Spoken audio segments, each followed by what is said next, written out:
Asana is Samanasana. So slowly you can bring your feet out from underneath. Take now one foot towards your chest, holding with both your hands as the other foot rests by the perineum. Pull the sole onto your chest. Gaze at your third eye. Visualize yourself holding the breath in the Mooladhara Chakra, the Chaturdala, the 4-petal lotus of your body. Gaze at your third eye. Visualize Swamiji, the Supreme Pontiff of Hinduism, in your inner space in Samanasana. From here, let's move into Apanasana.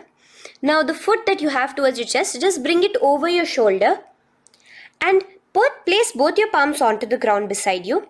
As you lift the leg by your perineum, stretch it out and lift it up high into the sky in Apanasana. Gaze at your third eye, visualizing Swamiji in your inner space. Let's repeat Samanasana on the other side. Bring your foot down. Clasp the other foot towards your chest. Gaze at your third eye, visualizing Swamiji in your inner space. And bring the foot onto your shoulder as we repeat Apanasana on the other side. Stretch your leg out straight in front of you, up high towards the sky, gazing at the third eye, visualizing Swamiji in your inner space. Okay, relax slowly. Let's move into Gomukhasana. Now, sitting in a seated position, cross one leg over the other, like over, and align the knees together at the center of your body and the feet by the opposite hips. Place both your hands on top of the stacked knees. Gaze at your nose. Here we have a beautiful pranayama, very cooling pranayama, which is the Sheetkari pranayama, where you will be inhaling through your clenched teeth with your tongue pressed against behind your teeth and exhaling through your nose, creating a hissing sound. The japa will be for the next sequence of asanas. Om Nityanandoham. Visualize the face of a cow in Gomukhasana. Now keep your knees crossed. From the knees, bring your hands towards the respective toes on the side of the body. Clasp the big toe in Pranamudra. Suck in your stomach in the Udyana Bandha. Visualize yourself as Rishika Anasuya in Anasuyasana. Now in Anusuyasana 2, just bring your hands behind your back, clasped together, interlaced fingers in the Parashamudra. Lean forward and down. Try to bring your nose to touch the ground in front of you. Just visualize yourself as Rishika Anasuya and gaze at your nose. Anusuyasana 2. Raise yourself up now. Now bring one foot towards the perineum, knee resting on the ground. Raise your other foot with the foot in front of the lying down foot, knees pointed upwards towards your chest. Place your hands on the respective knees. Keep your spine tall, chest out. Gaze at your nose. Visualize yourself as Lord Garuda, the eagle vehicle of Bhagavan Mahavishnu. Garudasana 2. From here, moving into Naradasana. Now, keep both your hands, bring both your hands behind your neck and clasp them in the Parashamudra. Interlace your fingers behind your neck. Twist outward of the raised knee. Just keep your whole body outside of the raised knee. Gaze towards your third eye, visualizing yourself as Devarishi Narada in your inner space. From Naradasana, let's enter into Matsya Pithakasana. Place one foot on the top of the opposite thigh. Wrap your respective arm across the knee, holding on to the opposite shin. Extend the opposite hand straight. Hold on to the respective toe with the index and middle fingers in Prana Mudra. Gaze towards your nose. Visualize Matsya Avatara, the fish form of Bhagavan Mahavishnu in your inner space in Matsya Pithakasana.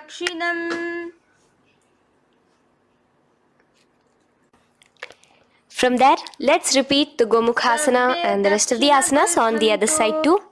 So slowly you can cross your knees over to the other side in Gomukhasana.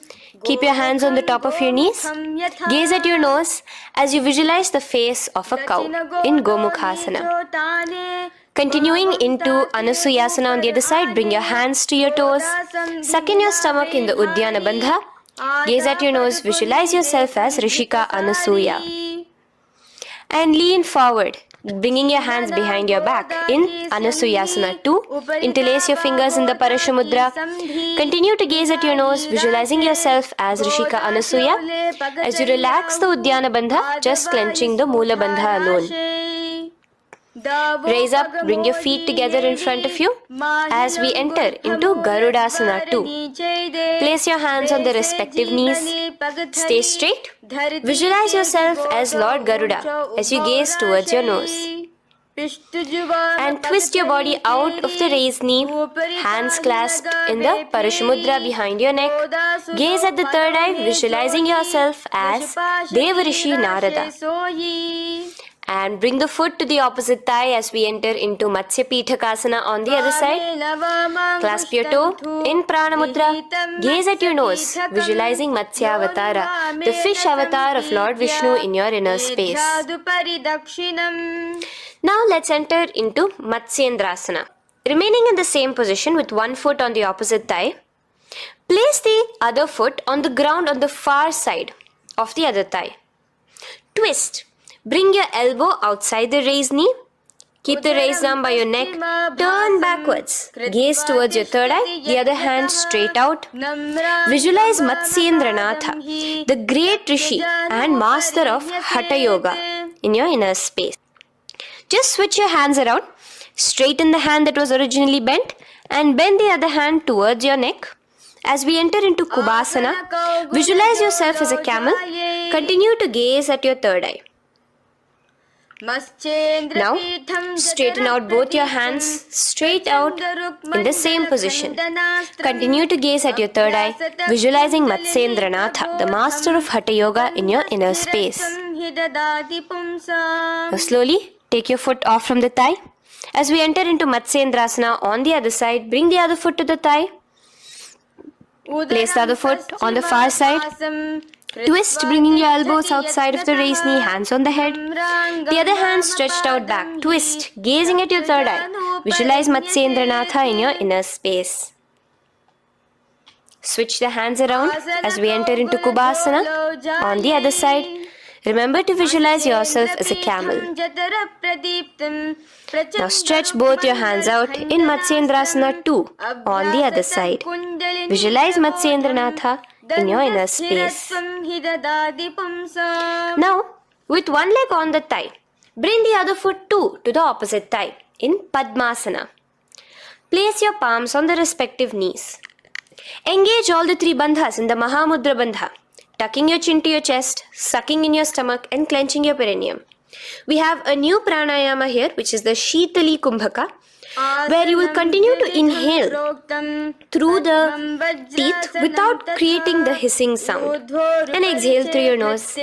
A new japa of Om Nityananda Mahasadashivoham starts here. Gaze at your nose in Padmasana, visualizing yourself as Bhagavan Paramashiva.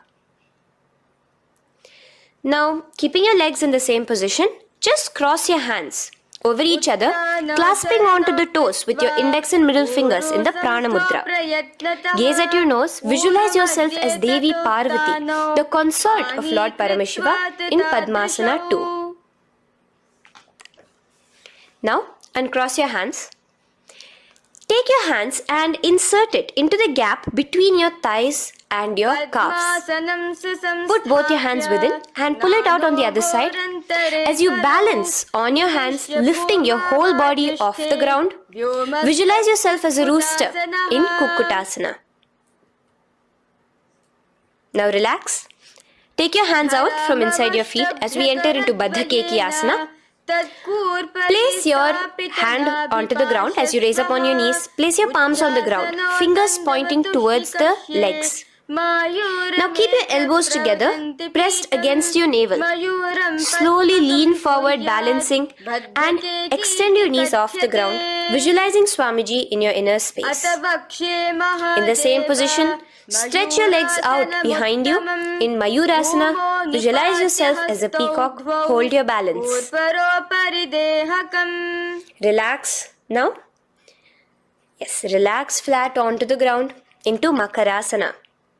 Lay down completely flat. Keep your feet pointing outwards, far away from each other. Place your forehead on the mat. Interlace your fingers behind your neck in the Parashumudra. Just relax, visualizing yourself as a crocodile as we go back to the Sahaja Kumbhaka, the simple breathing in, breathing out. Just keep the Moola Bandha alone engaged.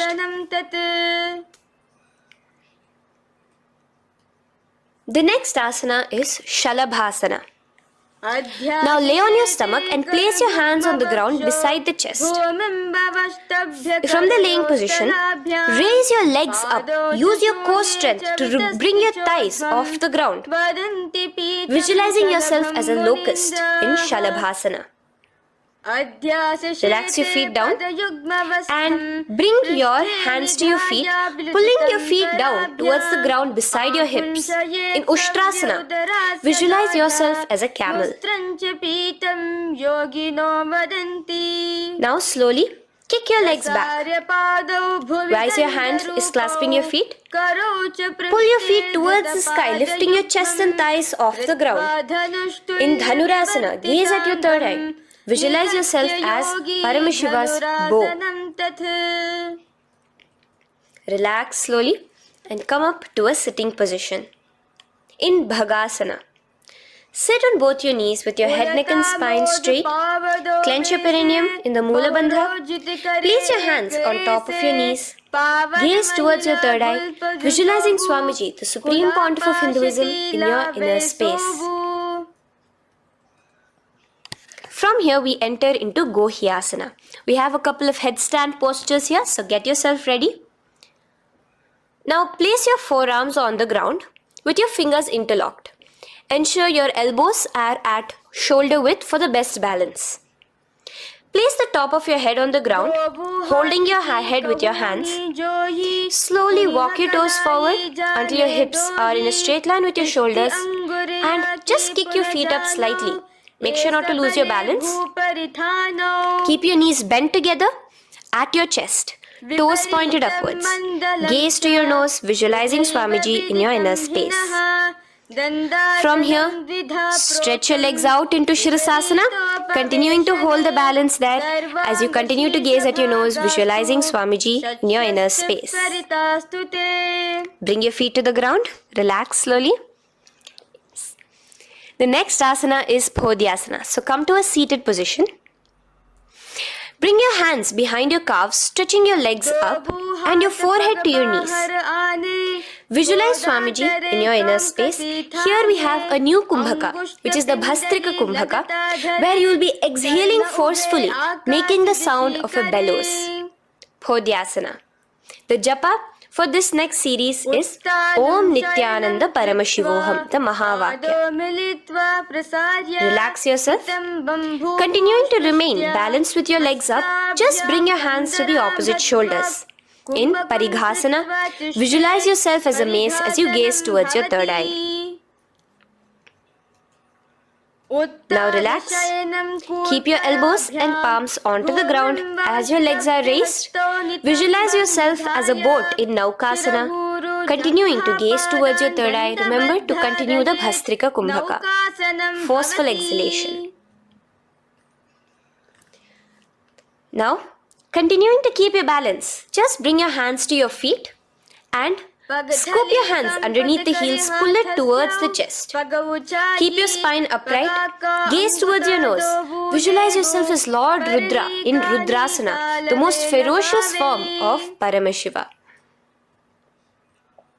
Now lay on your back, so you can remove your hands from underneath your feet and lay on your back. With your feet flat on the ground, knees pointed upwards. Now place your palms down. Just let your fingers touch the back of your heel. Do not clasp your feet. Lift your hips up high, pressing the feet onto the ground. Chin tucked to the chest in the Jalandhara Bandha automatically. Gaze at your nose, visualizing Swamiji in Unmukha Pithasana 2. Now lay onto the ground in Shavasana. Just lay completely flat, with your palms facing upwards by the side of your body. Just unclutch from any movement happening within you. Visualize your body is dead. The Supreme Pontiff of Hinduism, Swamiji, is just liberating you. Just let your awareness, your energy completely pervade your body in the Shakti Chalan Mudra as you continue to vibrate with the Mahavakya.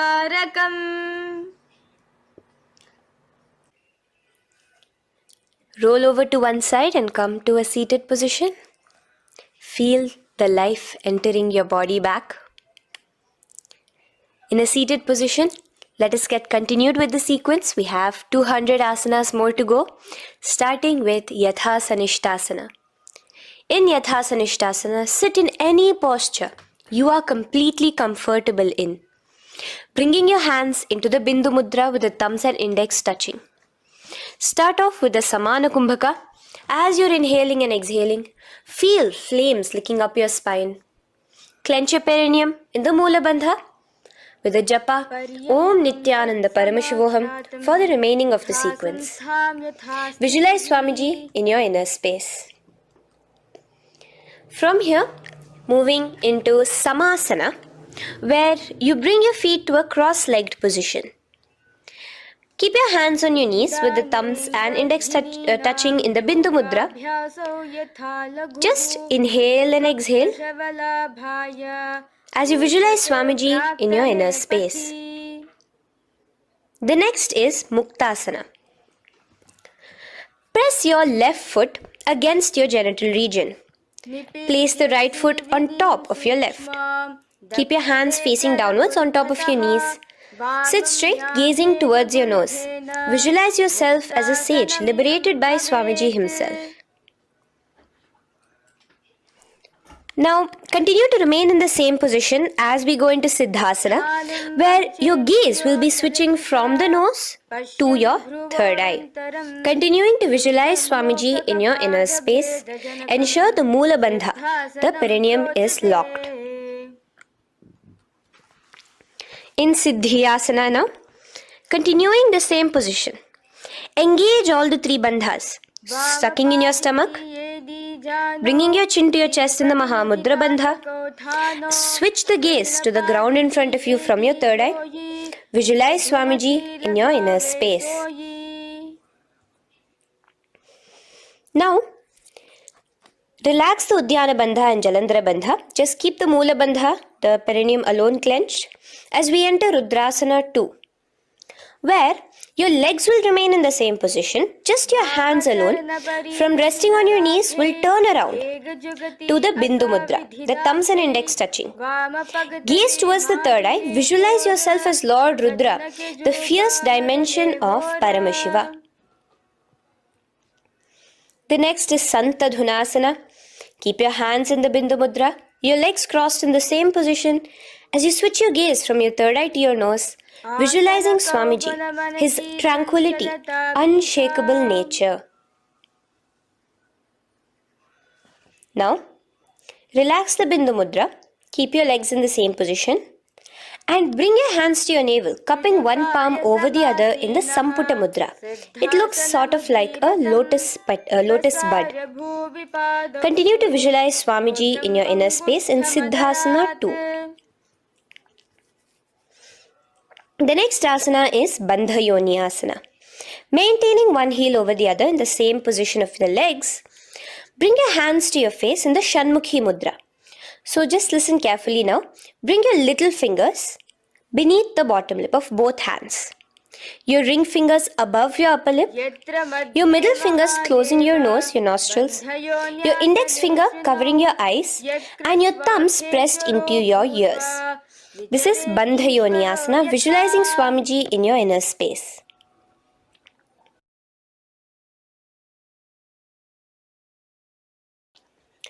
The next asana is Virasana. Now, you can remove your hands from your face and bring one foot onto the thigh, onto the opposite thigh, and the other foot underneath the thigh. Keep your hands in the Bindu Mudra, thumb and index fingers together on the top of your knees as you embody the space and state of bravery, Veera, in Virasana. Now, Changing the leg position again as we enter into Valmikasana. Keep your left heel on the right side of the generative organ, toes under the thigh. Keep your right foot on top of the left leg, toes by the knee. Again, bring your hands into the Bindu Mudra on top of the knees. Gaze towards your third eye. Visualize Rishi Valmiki, the poet, the first poet and author of Ramayanam. The next asana is Joni Mudrasana.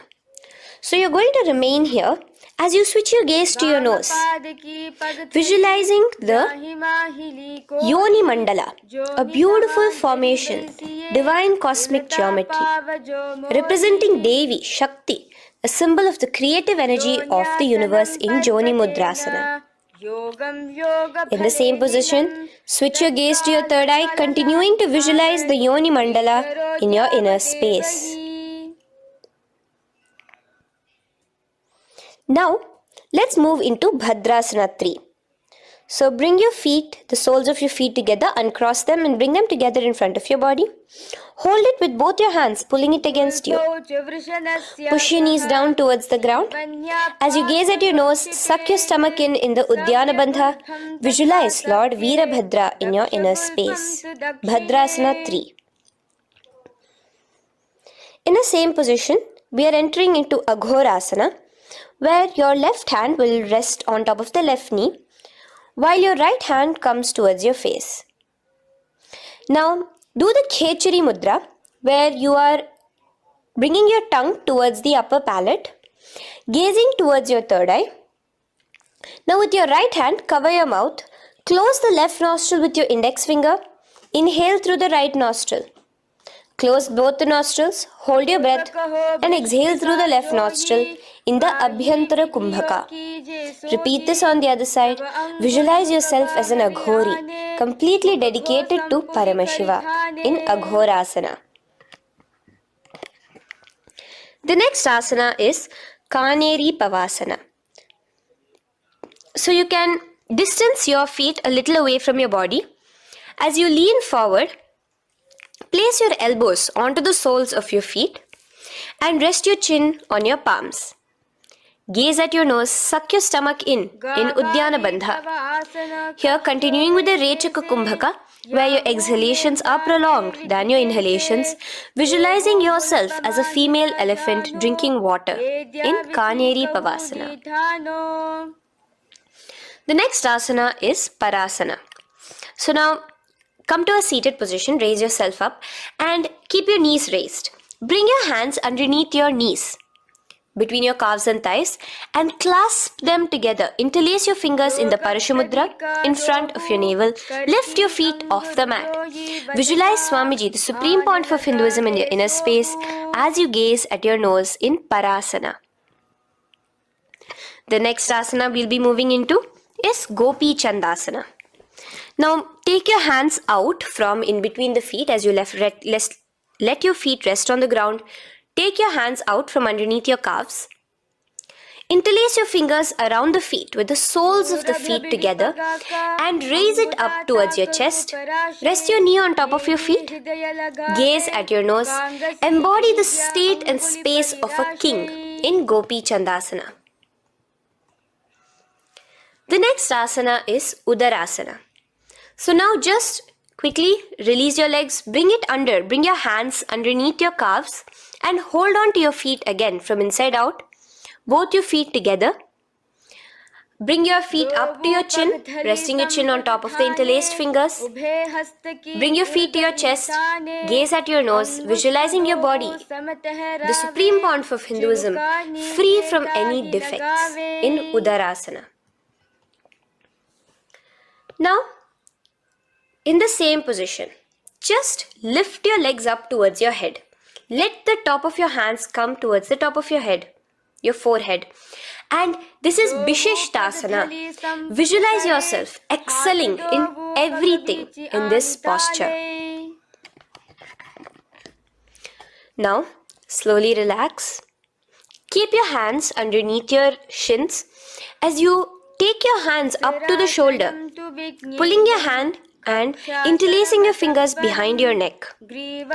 In Bhujasana, visualize yourself as a cobra. The next asana is Kalyanasana. So in the same seated posture, bring your hands around from behind your neck, remove them and put them around your back, interlacing the fingers behind you. Gaze at your nose. Visualize yourself as a beautiful, auspicious goddess in Kalyanasana.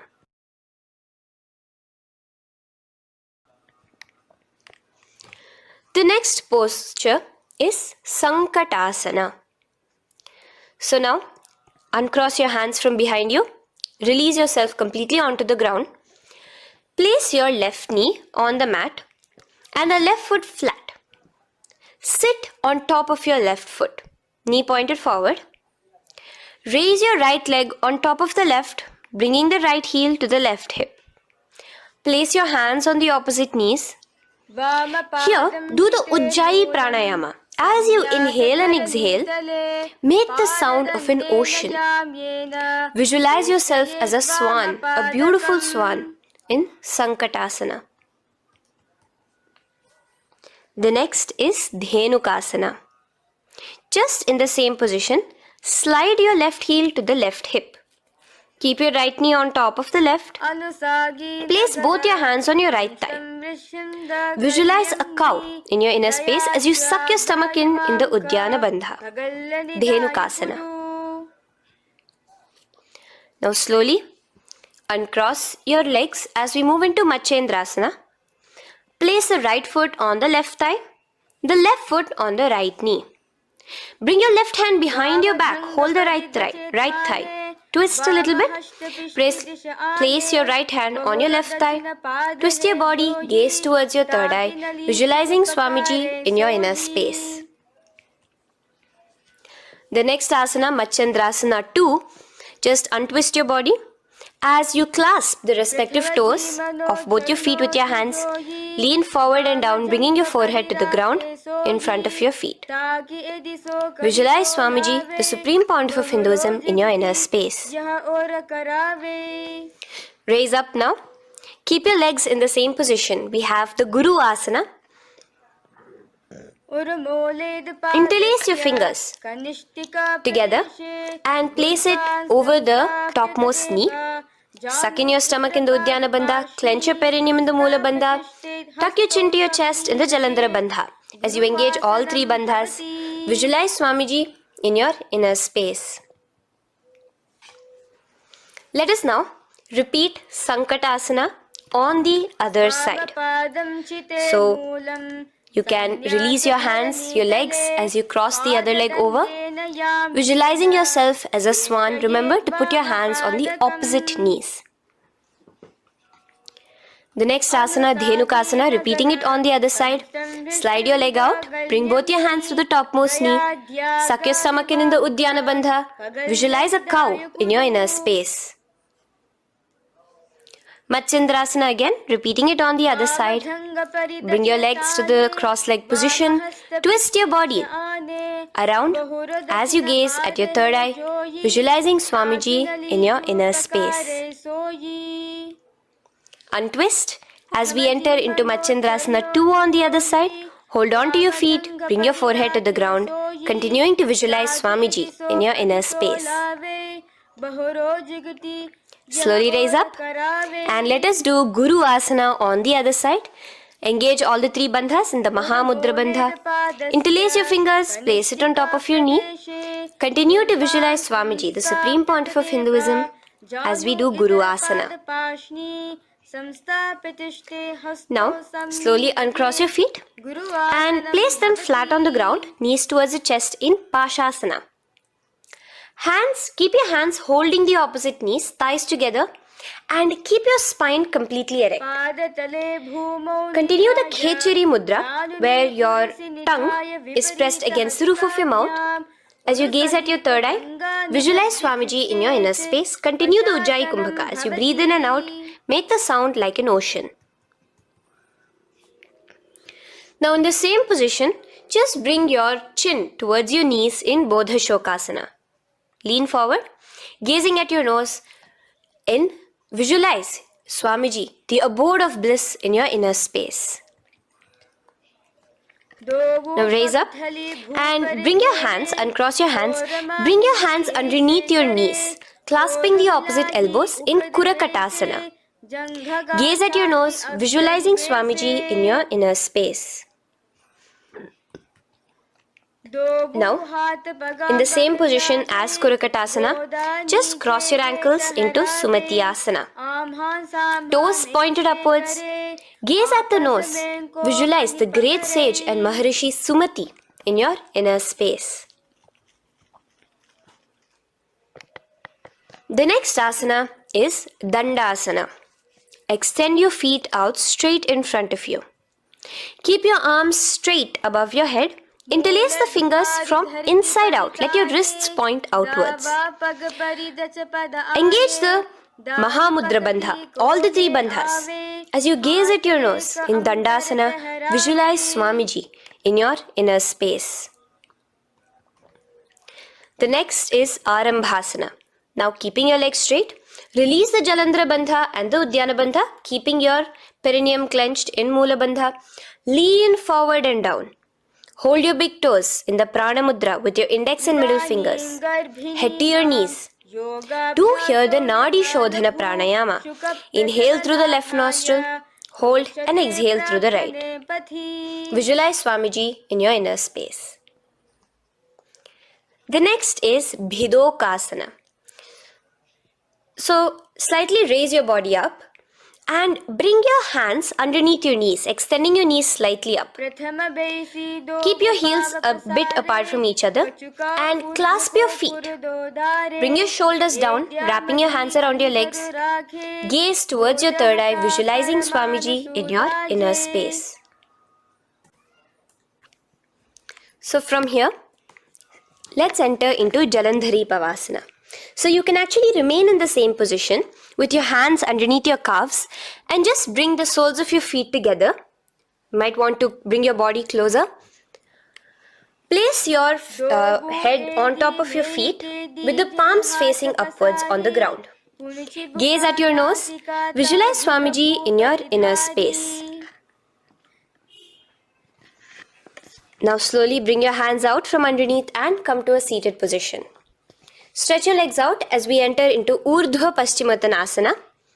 Here we have a new Kumbhaka, the Pratyahara Kumbhaka, where you will feel your breath coming from your Mooladhara Chakra up to the Brahmarandra above the Sahasrara.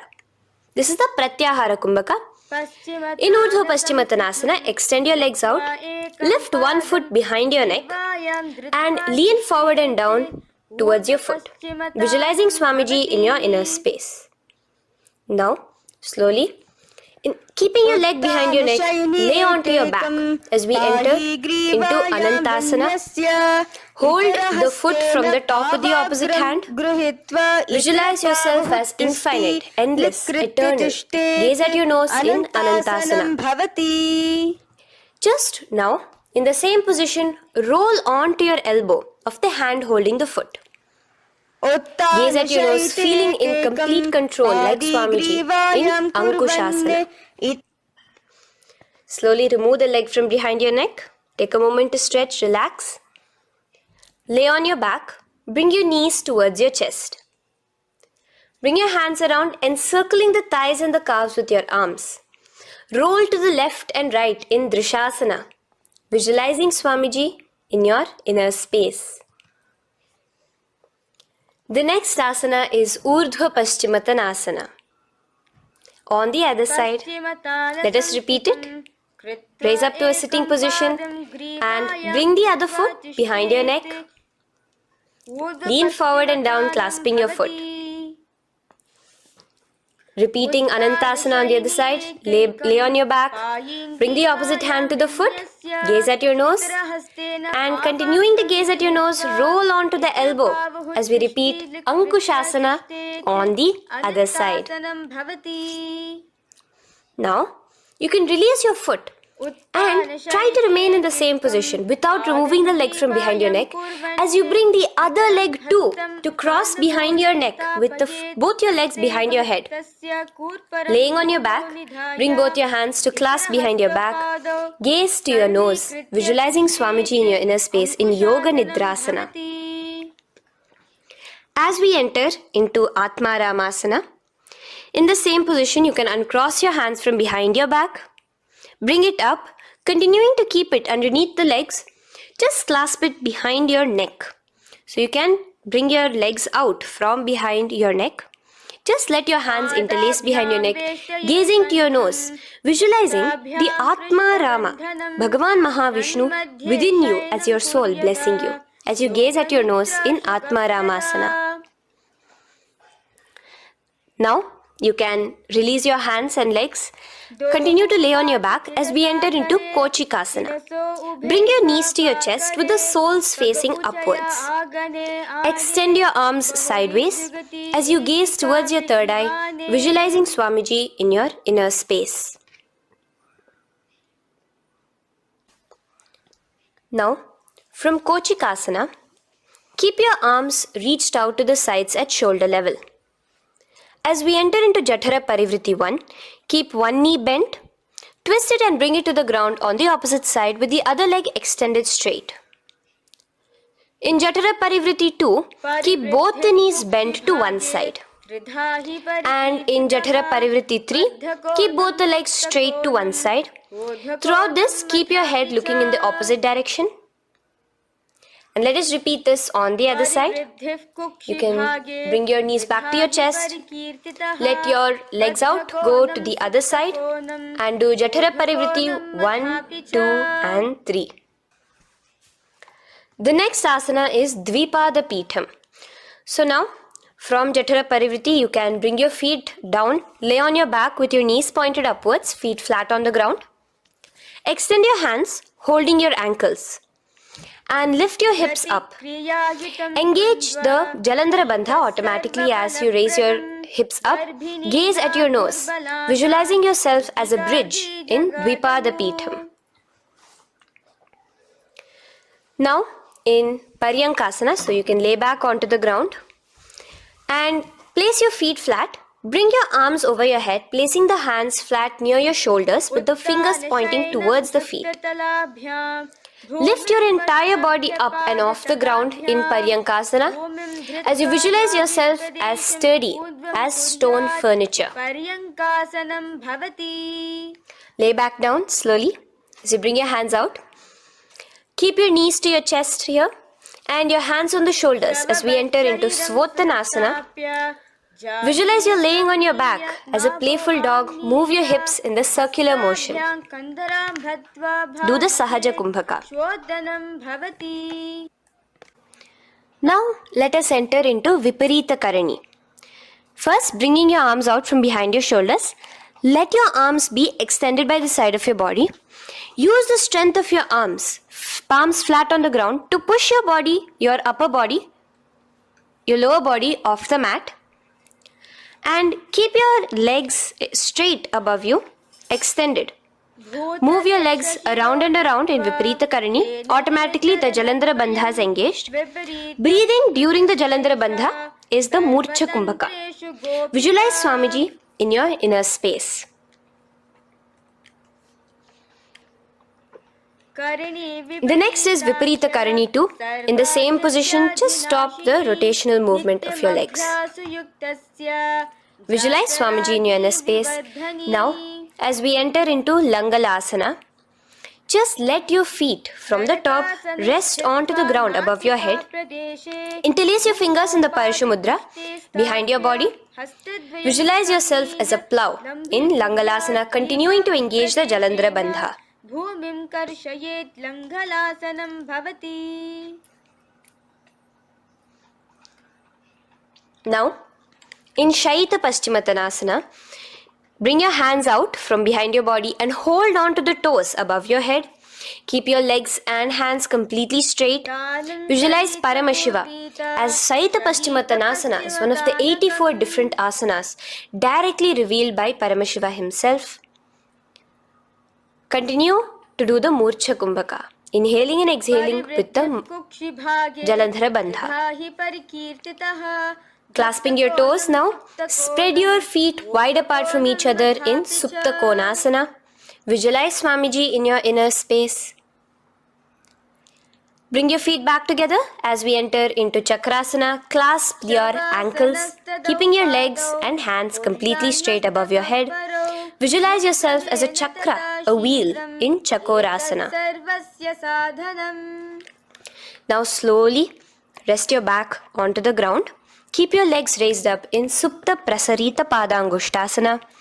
Clasp the respective toes in the Prana Mudra with your index and middle fingers and spread your legs out wide apart from each other. Visualizing Swamiji in your inner space, restart the Ujjayi Kumbhaka where you're inhaling and exhaling, making the sound of an ocean. Bring your feet together in Supta Padangushtasana in the same position, continuing to visualize Swamiji in your inner space.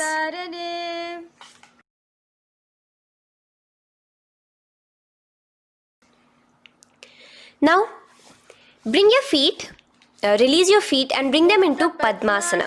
As you lay flat on your back in Matsyasana, hold the opposite elbows over your head, gazing at your nose. Visualize Matsyavatara, the fish form of Bhagavan Mahavishnu.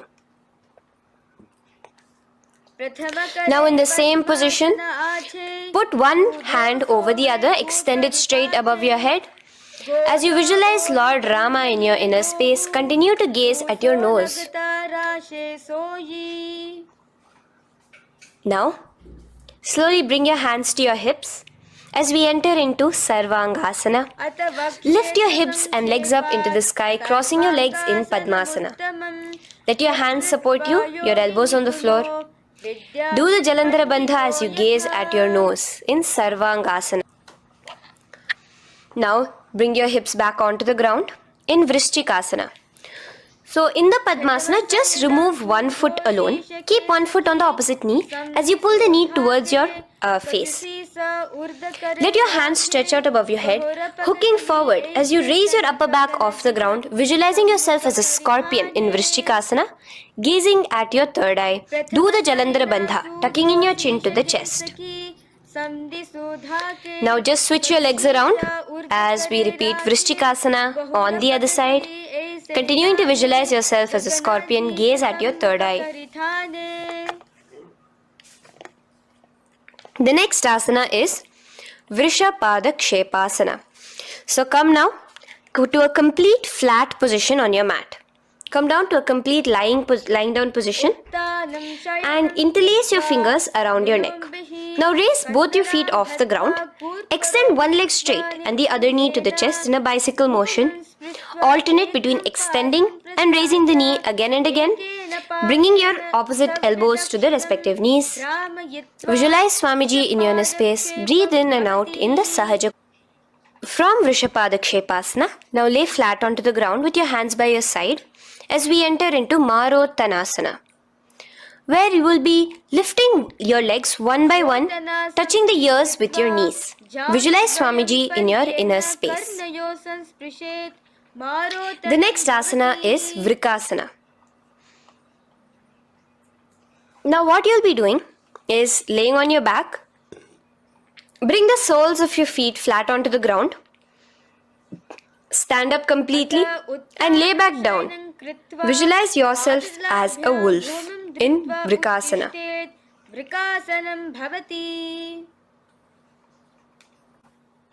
Now come back to a seated position as we enter into Luthasana, where you are going to be quickly throwing your legs above your head as you roll over completely, finishing in a prone position. Do this a couple of times. Come forward, roll over. Come forward and roll over again. Visualize Swamiji, the Supreme Pontiff of Hinduism, in your inner space. Now, take a moment to relax. Lay on your belly with your toes extended in Sarathasana. Keep your hands onto the ground by your shoulders Now here, contract your lips and make a sound like a flute, whistling while inhaling. Visualize yourself as a ratha, as a chariot carrying warriors into battle for dharma on your back. Now from Sarathasana, let us enter into Dehalyullanghanasana. So place your palms on the ground and bring yourself to a plank position. Jump your leg forward and back between your arms, visualizing Swamiji in your inner space. Jump forward now. When your legs are between your hands, stand tall. Holding your toes with your hands, walk back and forth. Visualize yourself as a wise 60-year-old elephant in Jatyasana. Now come to a standing position. The next is a beautiful karana, the Lolitika karana. So keep your knees bent, feet pointing outwards again in the Aramandi position. Bend your elbows, keeping your hands at the chest level. Now swiftly move your arms across the body, bringing it back to the center and tilt your head back. Opening your chest up towards the sky, move your head in all the directions. Now stand back straight as we enter into Sarpasana. So stand erect like a rod with your arms by your side, hands touching the thighs. Visualize Devi, Kundalini, raising up and curling upwards around your body in Sarpasana. The next asana is Ushtrasadanasana. Lean forward and down, standing on top of your palms. Begin to move and walk like a camel, visualizing yourself as a camel. In the same position, continuing to walk around, switch your visualization to visualizing yourself as a horse as you start to walk around like a horse in Ashvasana. Now raise up tall as we enter into Kapotanitakasana. Interlace your fingers behind the back, pulling them down towards your calves. Open up your chest. Keep your hands in the Parashamudra. Visualize yourself as a soaring bird diving down in Kapotanitakasana. Now stand tall as we enter into another karana here, the Tala Pushpaputam karana. Bring yourself to the Aramandi with your hands in the Namaskara mudra. Simultaneously now, open up your palms while raising one heel off the ground, slightly lowering the waist and shoulder of the heel you have raised. Visualize you're offering a bouquet of flowers to Paramashiva as you come back to a standing position, and repeat this on the other side. Let's do this a few times, offering flowers to Paramashiva. Now, come to a standing position. Stand straight and bring your hands together in the Namaskara mudra. Slightly lean forward. Visualize yourself as a rhinoceros. Your hand is the horn as you gaze at your nose in Khadgasana. The next asana is Utthanotthanam. So come to a standing position and sit down all the way as low as you can to the ground and stand up. Do this again. Sit down, stand up, and again. Sit down, stand up.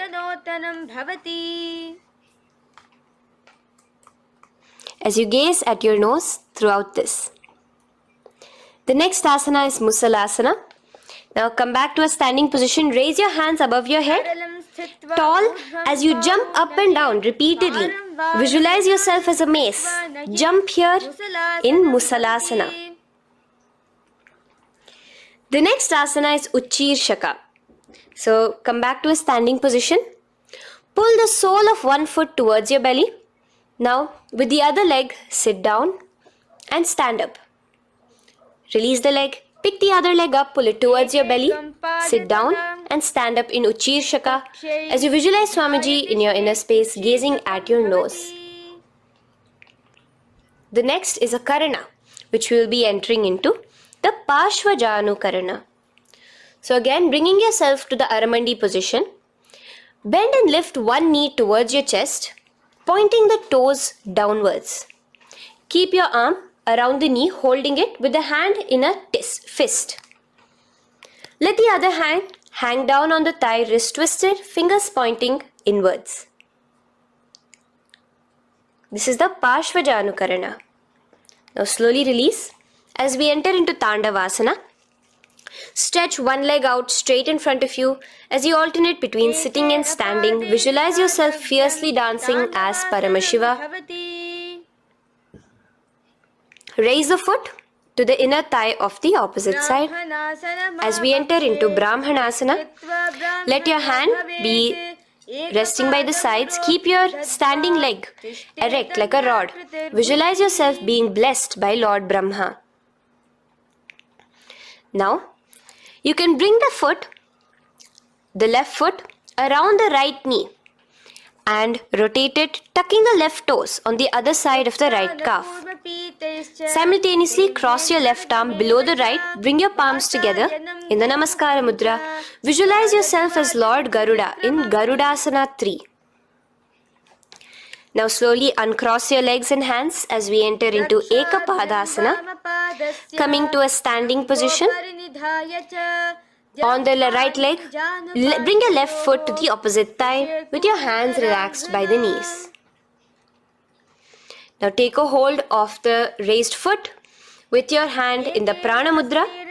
Stretch your leg out wide, out to the side, and rotate your body quickly on the standing leg. Visualize yourself as the North Pole star in Dhruvasana. From here now, in the foot which is in your hand, just slowly, once you finish the rotating movement, in Trivikramasana, bring it up towards the back of your neck. Stand as tall as you can and alternate between sitting and standing. Visualize Bhagavan Mahavishnu in your inner space. Now you can take the leg out from behind your neck and stand straight. As we repeat the Parshvajanukarana on the other side, bring your knee up to your chest, clasp your knee in a fist while the other hand comes to the opposite thigh. Hold there for a second and stretch your leg out. In Tandavasana, sit and stand. Visualize yourself fiercely dancing as Paramashiva. Bring the foot to the inner thigh, standing straight like a rod. Get your hands by your sides. Visualize yourself being blessed by Lord Brahma. In Brahmanasana on the other side. Move into Garudasana 3 on the other side as you rotate your leg over, your hand under. Visualize yourself as Lord Garuda. And uncross yourself as we move into Ekapadasana on the other side. Bring your foot to the inner thigh, to the root of the thigh, and stand straight.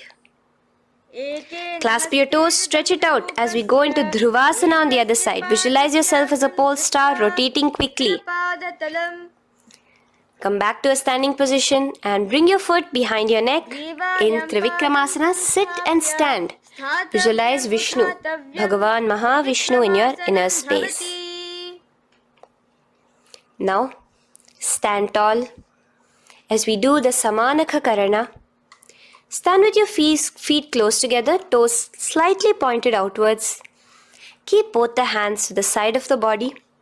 Take a moment to breathe in and breathe out and relax. Now, slowly relax and from the standing position, slowly bend forward, bringing both your hands underneath your knees. Now once you have squatted down fully, interlace the fingers together in the Parashamudra. Bring that interlaced fingers in front of your navel. In Ghorakanjali Asana, visualize the great sage Goraknatha, the founder of the Natha Yoga Hindu Sampradaya. As you do the Jiva Chala Kumbhaka, engage the Moola Bandha. The next asana is Kanchyasana. So now just slowly unwind your hands from each other, from your navel, and now bring your hands from the opposite side inwards underneath your calves and wrap your hands around your back. Hold them together in the Parashamudra.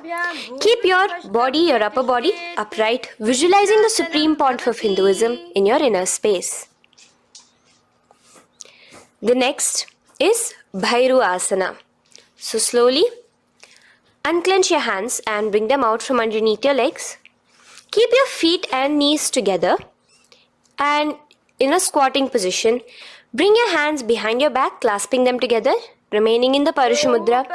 As you gaze at your navel center, visualize Bhagavan Kala Bhairava, the Lord of Time, in your inner space. The next asana is Varahasana. Now to gain your balance, you can lightly spread your legs apart and bring your hands to the back of behind you in the Anjali Mudra, palms together. Visualize a boar, one of the 10 incarnations, the Varaha Avatara of Mahavishnu, gazing at your nose. Now slowly relax, bring your hands out from behind you as we move into Pripithasana. With your hands in the Prana Mudra, with your index and middle fingers, clasp the respective big toes and come to a half squatting position where your hips are at your knee level. Visualize Swamiji in your inner space as you do this asana, Pripithasana. Slowly let go of your feet and place your palms flat on the ground in front of you with the fingers wide for balance. We're going to be balancing here in Bakasana. Place your knees on the back of your arms. Focus your eyes on one spot as you raise your feet off the ground, balancing here. Visualize yourself as a crow. The next asana is Shushtanga Kapali Asana. So now come to a kneeling position. So from there itself, you can directly put your head onto the ground, or else come to a kneeling position and place your head onto the ground. Palms spread for support. Raise your body onto your head, bringing your legs into the Padmasana. Gaze at your nose. Visualize Swamiji himself in your inner space. Come down now, uncrossing your legs as you come down. Sit onto your knees, keeping the toes flat. Now, let your heels come outside of the hips. Keep your hands on your knees. In Guptasana, sit straight. Keep your gaze on your nose. Visualize you're sitting in the sacred secret seat with Paramashiva and your Guru, Swamiji himself. Now we are going to be kicking up into a handstand. So get ready. Place your palms on the ground, fingers wide for support. Do take support of a wall if you need it. And lift your body up straight above your hands. Visualize you are a tree in Vrikshasana 2 with deep roots into the ground. Breathe in and breathe out slowly. In the same position as we move into Shibhu Asana, switch your gaze to the third eye. Hold it there for a few seconds. And relax. Bring your feet back to the ground. Now lay flat onto the ground in a plank position and slowly lower your body towards the ground and push yourself up again. In Matsyasana 2, go down and come up, visualizing yourself as a fish. The next asana is Sarpasana 2. So here you're going to lay prone, completely flat now. You can lower yourself to the ground. Bring your hands to the hips. Extend your legs together and point your toes backwards. Lift your chest up and move left to right. You're moving like a snake while visualizing yourself as a snake in Sarpasana 2. Relax slowly, bringing your chest back to the ground. Now, keep your feet together, pointing backwards. As you bring your elbows onto the ground, rest your upper body on your elbows. Bring your hands together in the Padma Mudra with your little fingers and thumbs together and rest your chin on your hands. Niralambanasana, where feeling yourself completely supported, knowing that Swamiji is there in your life. Now, slowly relax, place your palms on the ground beside your chest and push yourself up, your hands straight up completely. As you bend your knees, bringing your feet to touch the top of your head. Lean your neck back, touching your head with your tip of your toes. See yourself, visualize yourself as an umbrella, protecting your Guru from the sun's rays in Chhatrasana. Slowly relax, you can bring your feet down. As we move into Vajrasana, just push your body back and sit on top of your knees with the heels flat on the ground. Now stretch your arms in front of you with the palms facing downwards. Place your forehead on the mat. Visualize you are the weapon of Indra, the Vajra, symbolizing indestructibility as you gaze at your nose. As we enter into Meshasana, raise yourself into the same Gajasana position on your hands and legs with your hips pointed upwards and alternate striking the ground with the opposite hands. Experience yourself, visualize yourself as a powerful ram as you alternate striking the ground in Meshasana. Now stop striking the ground, bring your palms down again. As we move into Ajasana, kick your legs off the ground and lower your forehead to the mat. Let's do it again. Kick your legs off the mat. Lower your forehead to the ground. You are unborn, existing for all of eternity in Ajasana. Now, come to a seated position as we move into Dhanantara Asana. Sit on your heel with your legs together. Pull your toes underneath you. As you bring your hands top of the knees, gaze at your nose, visualize Swamiji in your inner space. Here, do the Ujjayi Pranayama, inhaling and exhaling like an ocean, Dhanantara Asana. From Dhanantara Asana, now interlace your fingers in front of you and then behind you. Stretch your arms towards all the sides, backwards, forwards. Giving a massage to the various different joints and muscles in your body. Lean forward, get up again. Continuing to visualize Swamiji in your inner space. Relax your hands and now take your respective heels and point them outwards, outside the side of your hips. Keep your hands on your knees with your thighs and knees resting on the ground, spine straight.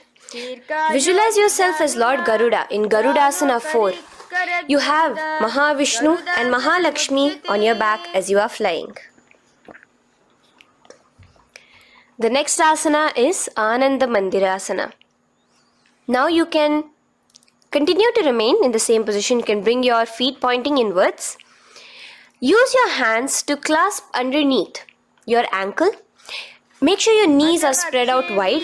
Gaze at the third eye. Visualize residing in the blissful space of a temple. You are in a temple in Ananda Mandirasana. Now, as we move into Mandukasana, keep your knees wide and sit on top of your ankles. Your hands underneath your knees. Gaze to your nose. Visualize yourself as a frog. Suck in your stomach in the Udyana Bandha and remember to do the Manduki Mudra, your frog-like tongue, catching the nectar dripping from the Sahasrara Chakra in Mandukasana 2. Now, as we move into Narasimhasana, tuck your toes in and sit on top of the heels. Place your palms on the ground, spread your fingers wide and spread your knees apart onto the ground too. Gaze towards your nose, stick out your tongue and exhale forcefully, visualizing the Narasimha Avatara, the form of Mahavishnu as a half lion and half man. Now just raise up, bring your hands off the ground. Here we'll be doing a new pranayama, which is the Bhishraka Pranayama, as we enter into Bhishrakasana. So continue to keep your knees and feet on the floor. As you bring your hand up to your face, make a hollow of your palms and place it over the mouth. Keep your thumbs under your teeth and close your lips. Gaze to your nose. Inhale through your left nostril, exhaling through the mouth. Gaze at your nose again. Visualize yourself as Devi, presiding over any and all minuscule fears you may have within you. Now moving back into the Ujjayi Pranayama, let us do Makadasana. So you can take your hands off your face and slowly remaining in the same position, bring it to your armpits. Bring your fingers to your armpits. Imitate as if a monkey is scratching. As you gaze to your third eye, visualize yourself as a playful monkey in Makadasana. From Makadasana, let's move into Vajra Sangharasana. So you can slowly lift your knees off the ground, just balancing on your toes, sitting on the heels. Bring your hands behind your back and clasp the opposite elbows. Gaze to your nose. Embody a diamond. Visualize yourself as a diamond-like strength for yourself and your Sangha. The next asana is Khanjanasana. So now you can uncross your hands. Rest on top of the heels with your knees on the ground. Keep the toes down, ankles crossed behind. Place your palms on the mat to your side. Suck your stomach in the Uddiyana Bandha as you gaze at your nose in Khanjanasana. Now, you can uncross your ankles and just sit with your toes flat. Keep your knees wide on the floor. Rest your hands on the knees. Just relax the Uddiyana Bandha, just sucking in your perineum in the Mula Bandha. Gaze at your nose, visualize yourself as a turtle with a stable body and mind to live for hundreds of years. And without changing anything in your physical posture, just visualize yourself uniting with Swamiji himself in Yogasana. Now, raise up onto your knees, cross your ankles behind your back until the feet are coming towards the opposite knees. Now, bring your hands behind you and hold on to the calves with the fingers inside, the thumbs outside. Gaze at the third eye as you visualize yourself in a space of oneness with Paramashiva himself as Swamiji. Now you can uncross your ankles, come back to us standing on your knees as we enter into Ushtrasana 2. So now, in a kneeling position, bend backward, hold your ankles with your hands. Keep your arms straight. As you push your hips forward and tilt your head backwards, visualize yourself as a camel in Ushtrasana 2. Slowly, in the same position, lower yourself onto your back in Jatyasana 2. As you are lowering yourself, experience yourself as a blooming lotus. Bring your head, the back of your head onto the mat. Gaze to your nose. Now, let's move into Viratasana. So, try your best to do this without the support of your hands, but you can use your hand support if needed as you raise up from Jatyasana and back down. Raise up and go back down as you gaze at your nose. Raise up and go back down. Visualize Swamiji in your inner space. Now from Viratasana, raise your hips up higher, bringing your forearms onto the mat behind you in a short back bend posture. Hold the back of your heels in Kapotasana. Visualize yourself as a beautiful dove, a Kapota, in your as we move on from Kapotasana into Varasana. So stand upright on your knees with the toes tucked. Hold your arms with the opposite hands. Gaze at your nose. This is the boon fulfilling posture. Visualize your boon becoming a reality directly from Paramashiva himself in Varasana. Now, keeping your knees together, toes tucked, just lean forward, bringing your head onto the mat, holding your head with your hands. Visualize yourself as a boar, as the Varaha avatar of Bhagavan Mahavishnu in Varaha Asana 2. Now, just kick your legs off the ground as we enter into Mundasana. Raise yourself up into a headstand posture, visualizing yourself as a lopped tree. Gaze at your nose. Breathe in and out in the Sahaja Kumbhaka. Slowly come down now. Relax. Come to a kneeling posture. Sit on your heels. Bring your head down beside your knees, your elbows adjacent to the knees, your hands holding your head. Exhale through your mouth as you gaze at your nose, visualizing Swamiji in your inner space in Andhasana. Now from here, push yourself off the mat as you come lying prone on your belly. Let your arms be extended straight out and together lift your thighs, arms and chest off the ground, stretching your body, balancing there. Visualize yourself as a locust in Viparita Shalabhasana. The next asana is Kapalasana. So slowly lower yourself back to the ground. Now laying on your belly, bring your arms to your side, palms downwards. keep your forehead on the ground and your chest on the mat. Only lift your legs up into the air. Only your legs are lifting up. Visualize yourself as a skull. You are a mind with purified thoughts, a strong will to attain enlightenment in Kapalasana. The next asana is Akasha Kapotasana. So now, in the same position as you are, let your arms be straight out behind you. As you kick your legs up and over your head, bring your feet slowly to the mat in front of you. Push yourself, balance there. Visualize yourself as a free and open flying dove in Akasha Kapotasana. Bring your legs back out as you lay flat on the mat. Now push yourself onto your knees. Place your forearms on the ground and your chest down such that your navel is touching your knees. Be sturdy, visualizing yourself as a sparrow in Chatakasana. The next asana is Vrishchikasana 2. So your forearms are on the ground. Now slowly raise to your toes and kick your legs off the mat. Slowly lowering your legs to your head. Visualize yourself as a scorpion as you balance in Vrishchikasana 2. Slowly release yourself, coming back to the ground as we enter into Vrishasana. Sit down on top of your right heel and let your left foot remain outside of the hip, the ankle to the side. Place your hands on the mat, visualizing yourself as a bull in Vrishasana. Now, bring both your knees underneath you, sit on both your heels, cross your left leg over top of the right lightly and in Lolasana, push yourself off the ground. Your knees are off the ground, you're just balancing on your hand above the mat. Visualize Swamiji in your inner space. Lower down now. Bring the left foot now outside.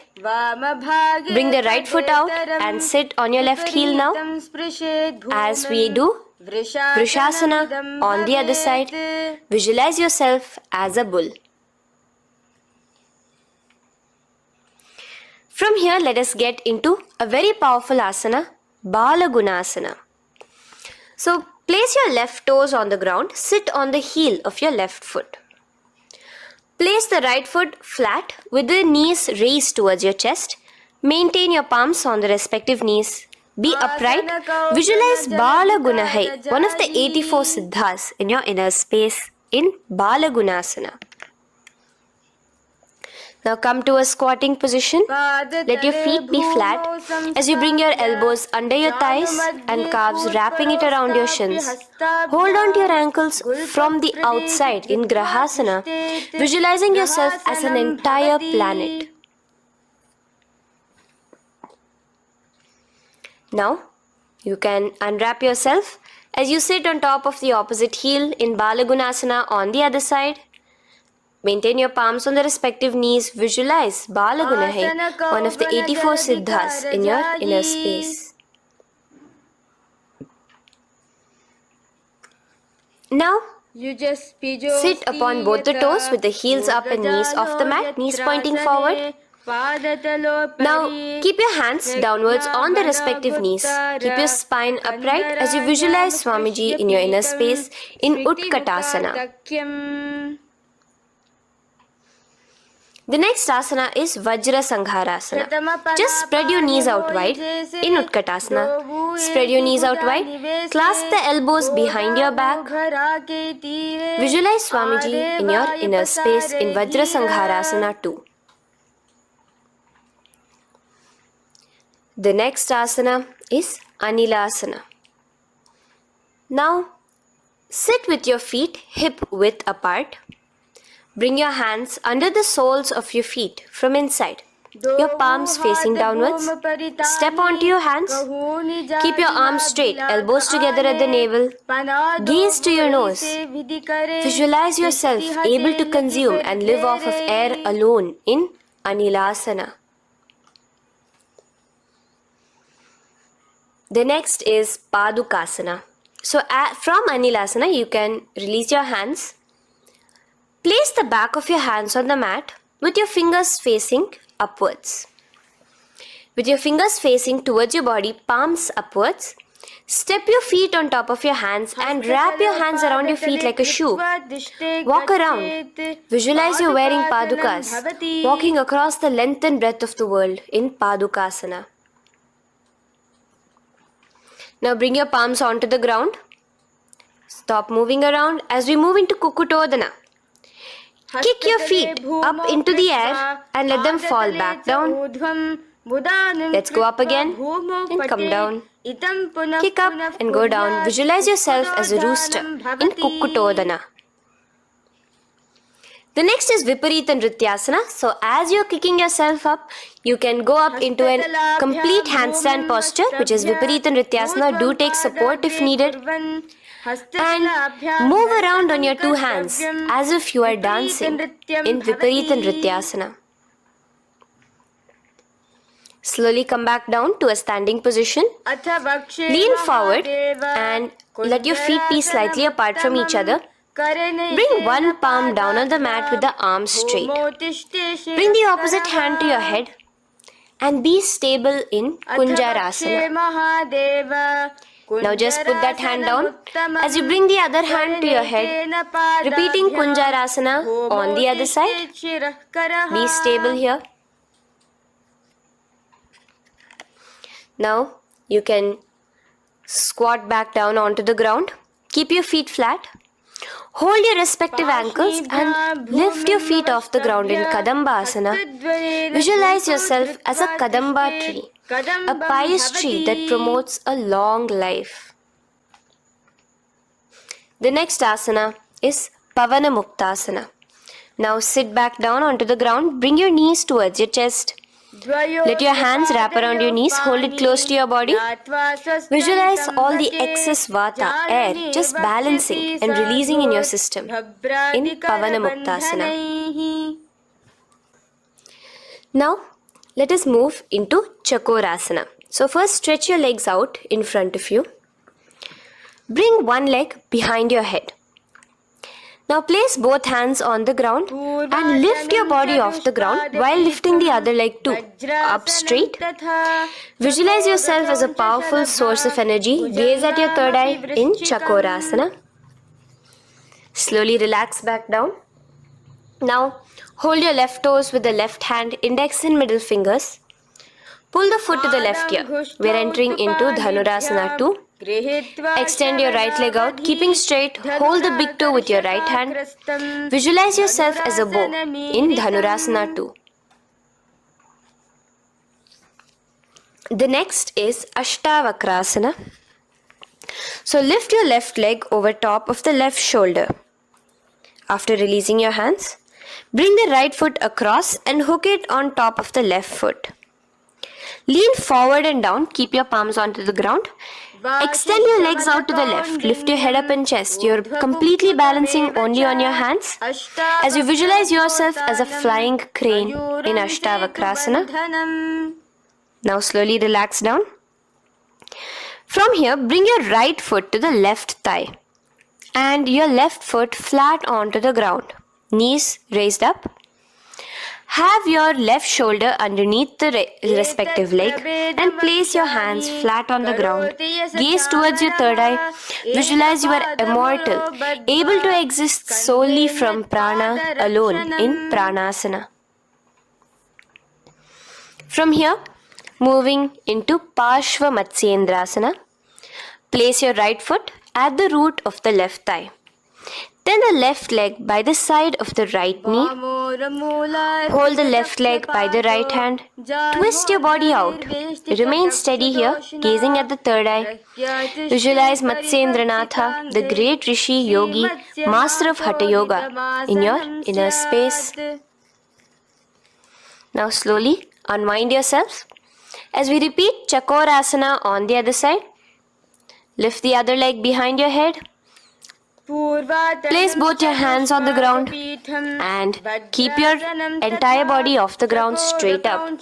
Gaze at your third eye, visualizing yourself as a powerful source of energy.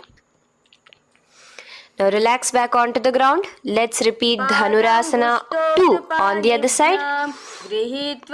Clasp your respective hands with the feet. Pull one foot back, the other foot extended forward, visualizing yourself as a bow.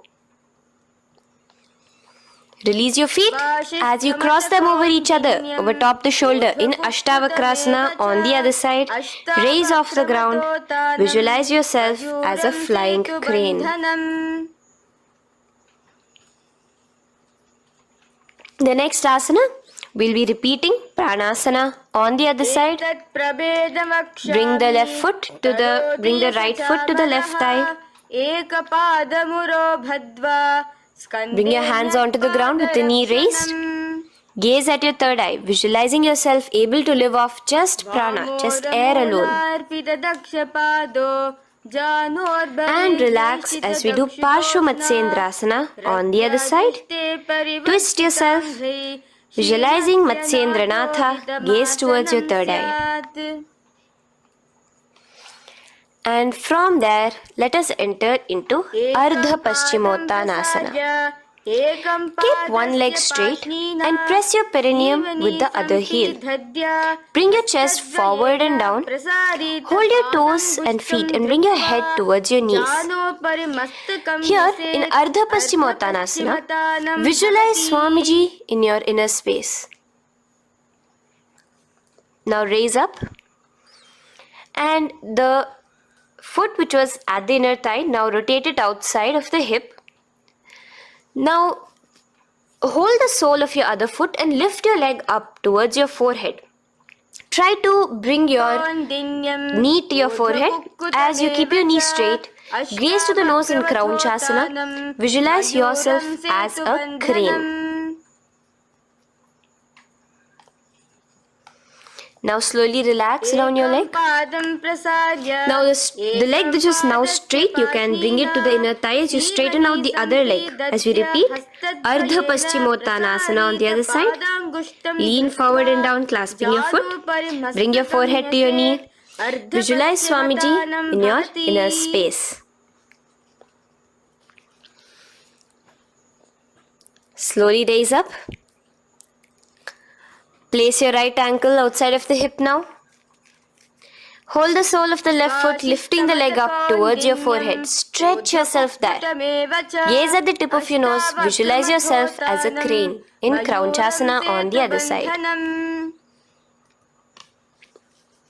Now from here, bring the soles between the thighs and calves. So once you have relaxed yourself, bring your soles between the thighs and calves. Keep your spine straight. Palms resting on your knees.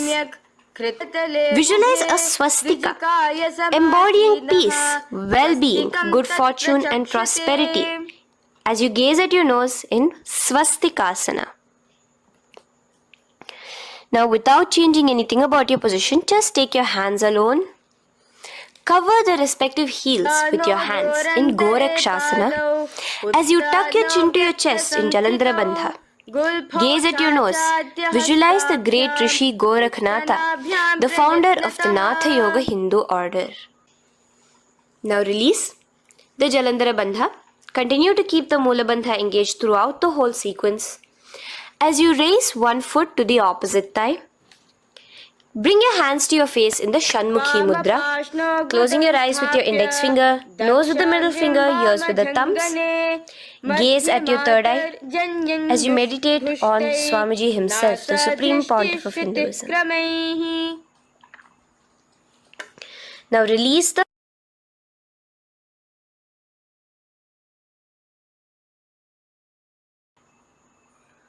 Shanmukhi Mudra. And in Yogasana 2, bring your legs into the Padmasana position over the opposite thighs.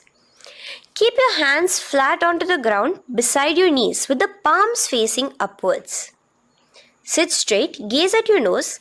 Here we'll be starting the Kaka Chanchu Kumbhaka, where your inhalation will be through your tongue wrapped like a pipe, and your exhalation will be through your nose. From Yogasana 2, Now, keeping your palms beside your body, just switch them around to be flat on the ground and push your entire body off the ground, balancing. Visualize yourself as a rooster in Urdhva Kukkutasana. Now relax down. Come back to a seated position on the floor. Keeping your legs in Padmasana, insert your hands through your knees and place them on the mat. Remember, do not lift your body up, just stay seated down there. In Siddha Harituliyasana, gaze to your nose, visualize Swamiji himself in your inner space. From there, let's enter into Hamsasana, where you will actually be pushing yourself off the ground. Lift your thighs up high above your shoulder, above your elbows as much as possible. Gaze to your nose, visualizing yourself as an elegant swan in Hamsasana. Now release yourself. Now, do not take your hands out from between your thighs and calves. Just go onto your knees and reach your hands behind your body with your fingers interlaced in the Parashamudra.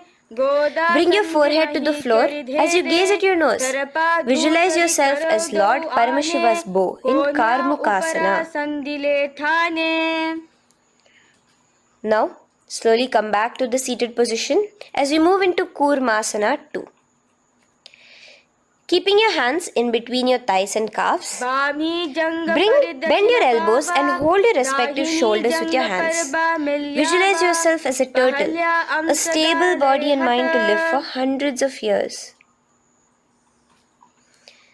Now in the same position, just engage the Jalandhara Bandha, tucking your chin to your chest as we move into Granthi Bhedasana, gazing at your nose. Rejoice, knowing you are in Paramashiva's secret knot posture. And from there, release the Jalandhara Bandha as you roll onto your back. Keep your hands on the shoulders, laying flat on your back. As you visualize yourself as a turtle on its back, playful, gaze at your nose in Uttana Kurmasana. Now rock yourself back to a seated position as we do Pangu Kukkutasana.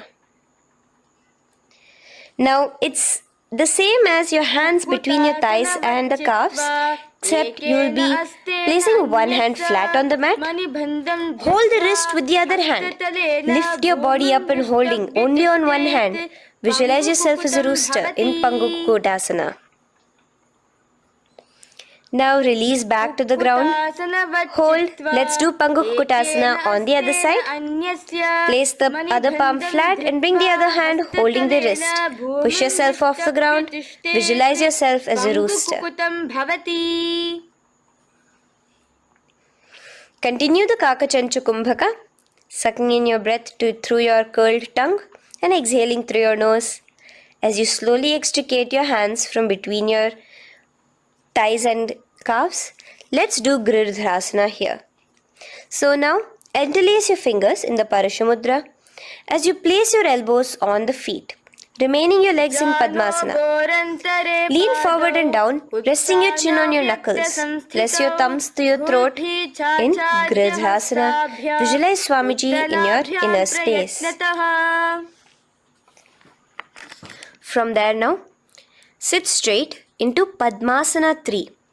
So with your legs in Padmasana, bring one hand over the other near your navel center. Engage all the three bandhas, suck in your stomach, clench your perineum, tuck your chin to your chest and gaze at your nose in Padmasana 3. Slowly now, as we move into Padmasana 4, bring your hands to the respective knees. Release the Jalandhara Bandha and release the Uddiyana Bandha, just engaging the Mula Bandha alone. Visualize Paramashiva in your inner space as you gaze at your nose in Padmasana 4. Now we'll be entering into Karmukasana 2. So in the Padmasana position, hook your right hand index and middle finger in the Prana Mudra around the toe. Pull it back while your left hand rests on the knee.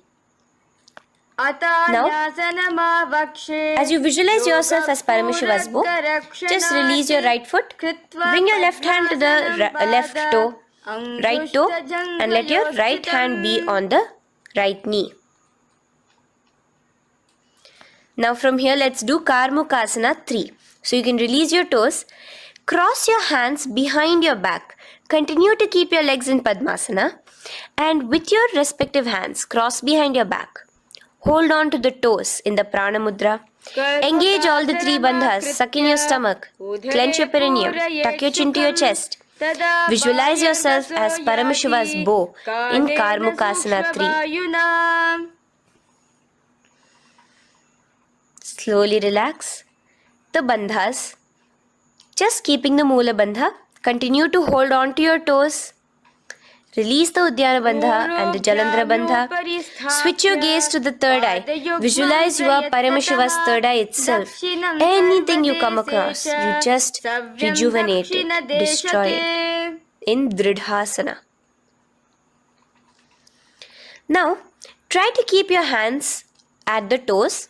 If not, just keep your hands crossed behind you. As you lean onto your back in Padmasana, where you are entering into the Nagrasana position. Lay flat onto the back, visualizing yourself as a snake, gaze at your nose in Nagrasana. Do the Sahaja Kumbhaka, simple breathing, inhaling and exhaling.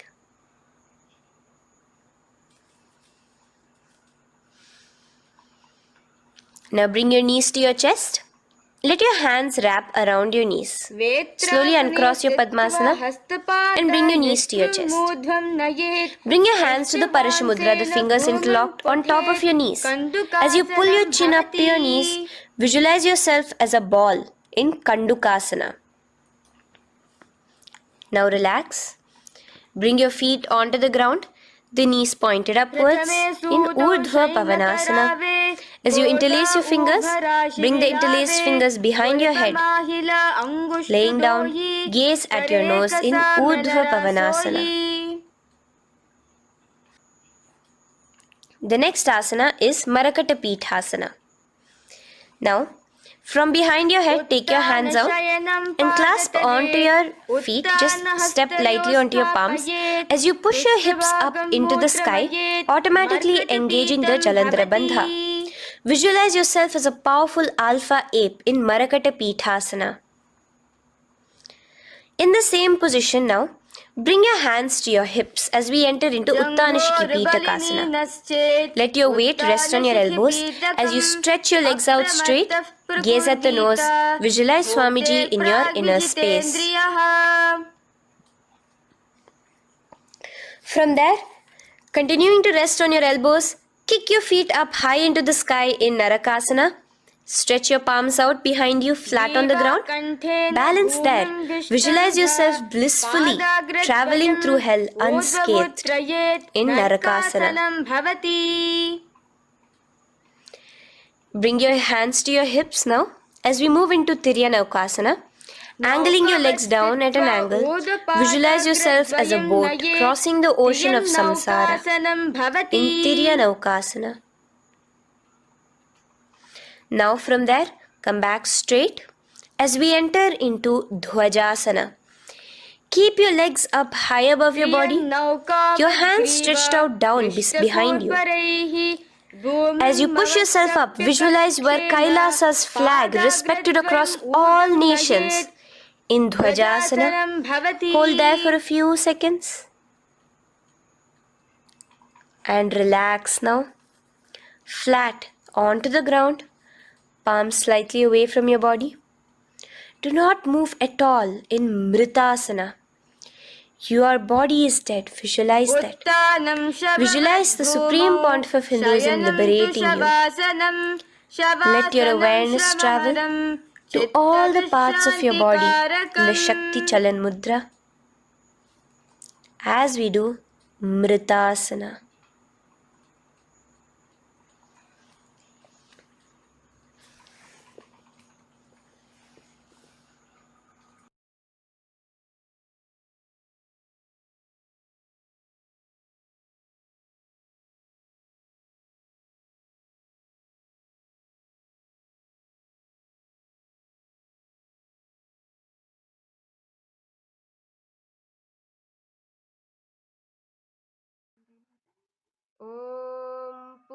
पूर्णमदः पूर्णमिदं पूर्णात् पूर्णमुदच्यते पूर्णस्य पूर्णमादाय पूर्णमेवावशिष्यते ॐ शान्ति शान्ति शान्तिः हरिः ॐ तत्सत् सर्वं भगवच्छ्रीनित्यानन्दपरमशिवपादुकार्पणमस्तु ॐ नित्यानन्दम्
नित्यानन्दं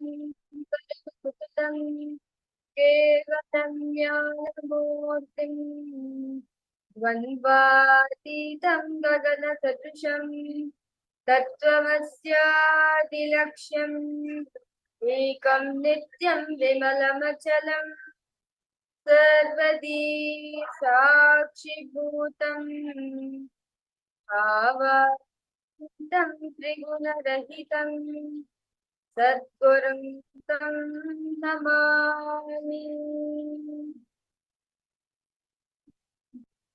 Nityanandam, we welcome all the participants and all the viewers who is joining us live today for the Paramashivoham program. As today all the participants were entering into the 21st day of the Paramashivoham program. Successfully, all the participants, all of you are graduating from today's Paramashivoham program. So, request all participants to post how was the Paramashivoham for all. Last 20 days, how was the Paramashivoham? The Dvitiya Vinyasa Krama sequence, the powerful cognitions, each of the exclusive sessions given by Swamiji, revealed by Swamiji, and the power manifestations, the detox processes, meditations. I request all participants to post how was Paramashivoham for all of you. And not just that, you can also post how was the Nityananda Yoga for all of you today. As all the participants successfully today we're entering into the 21st day of the Paramashivoham program. As today we are celebrating one of the most important and auspicious day of Swamiji's life. Understand? Today, Kailasa celebrates today as Nityananda Purnima, the day when Swamiji became enlightened, the day Swamiji experienced the enlightenment within himself. As very beautifully we have learned that when Swamiji was at the age of 12, Swamiji was sitting at the Paula Kundu, the Koru hillock at Arunachalam. And in that experience, Swamiji says very beautifully that on the Vaikasi month, Purnima Tithi, Vishaka Nakshatram, around the evening time, neither sunset nor the moonrise, around the dawn period of time, Swamiji experienced the enlightenment within himself.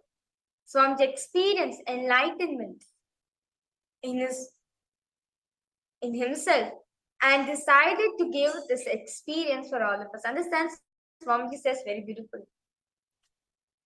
The day I started feeding Ganesha, that's the day I started relating with temples.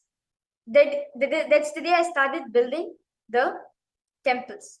The day I experienced my first power manifestation, the day I realized my enlightenment would, that day I decided, let me share this experience. Let me share this beautiful science to the whole world, as whole world needs to experience it. So, on this auspicious day, all the participants will be receiving special live darshan of Swamiji, as Swamiji is going to come and bless each and every one of us. The same experience Swamiji had when Swamiji was the age of 12, and continuing to be the same experience and initiating us into the beautiful science. I see so many participants logged in. Robert Ramaya, Nityanandam to you, welcome you for the program. And Manitya Ganam Balanda, Nityanandam to you. All the Paramashivoham Level 1 participants, Nityanandam to you, welcome you for the program. So I request all participants to post your experiences of the Paramashivoham program. How was it for all of you? As they were celebrating, as Kailasa, we are celebrating a most auspicious day when Swamiji realized his avataric mission.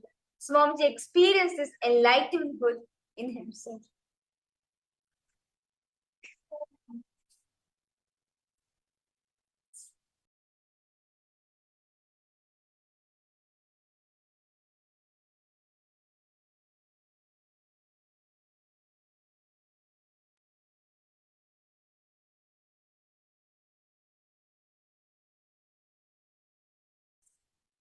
So request all participants to go ahead and post how was the Nityanda Yoga for all of you, how was the program for all of you.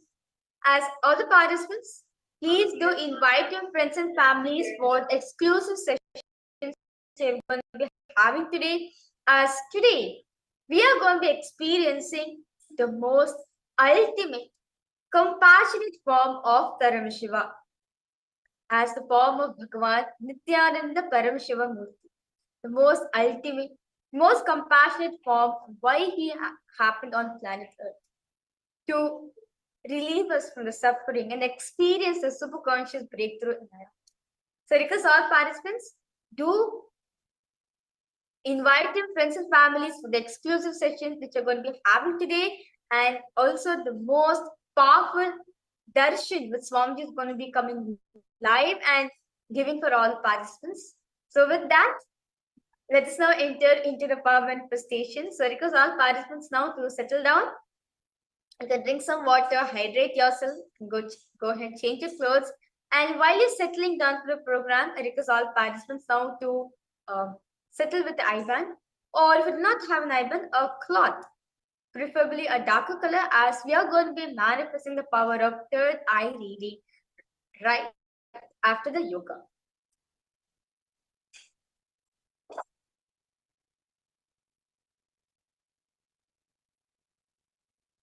So let us now enter into the power manifestation. So let us now listen to the Shastra Pramana, what Paramashiva says on manifesting this power of third eye reading.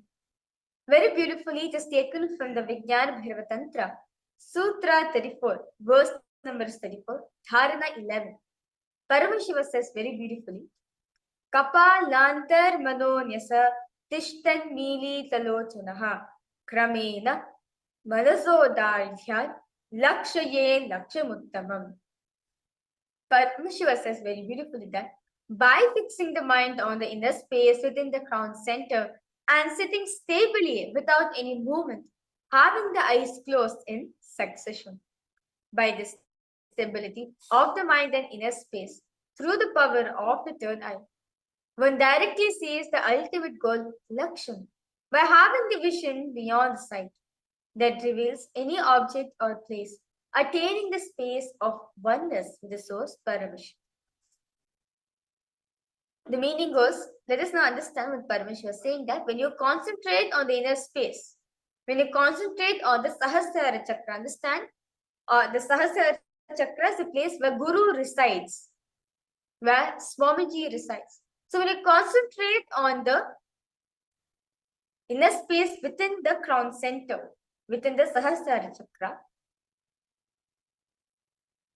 you experience the space where you're going beyond mind, where pure complete completion, unclutched space you enter.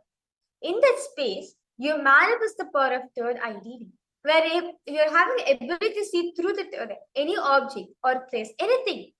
Through the third eye, you'll be able to see and experience as you're establishing yourself in a beautiful oneness space with Paramashiva, who is the source for every single thing, living for all living entities in the multiverse.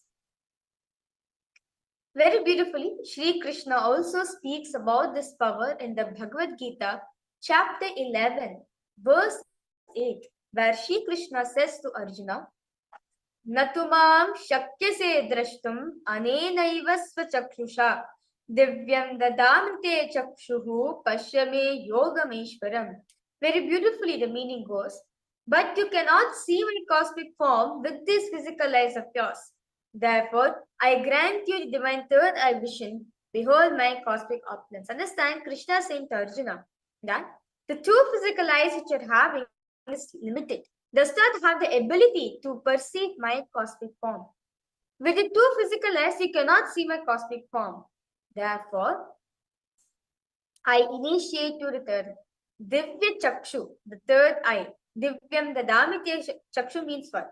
Krishna's initiating Arjuna into the third eye so that he can behold Sri Krishna's cosmic form, as the third eye is beyond any limitations, beyond any beyond any boundaries.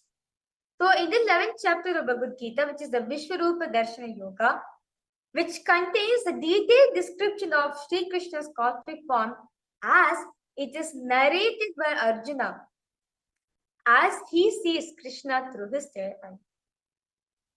Very beautifully, Swamiji also experienced this science on him as today we are celebrating that most auspicious day. Swamiji says very beautifully that when Swamiji was at the age of 12, Swamiji was sitting on the Koru hillock called Pavarak Kundri in Arunachala, the Arunachala hill. At this point of time, Swamiji was doing seeking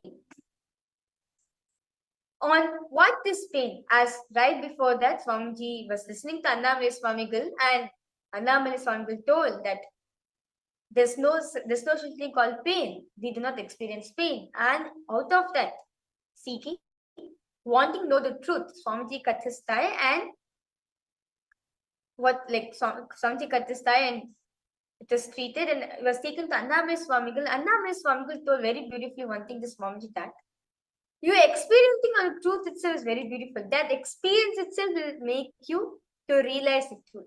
That itself, the experience which you have taken, the step which you have taken to experiment the truth, that itself will make you experience it. So in that only, after Swamiji cutting his tie, after Annamale Swamigal telling this to Swamiji, Annamale Swamigal told, just go and seek the truth.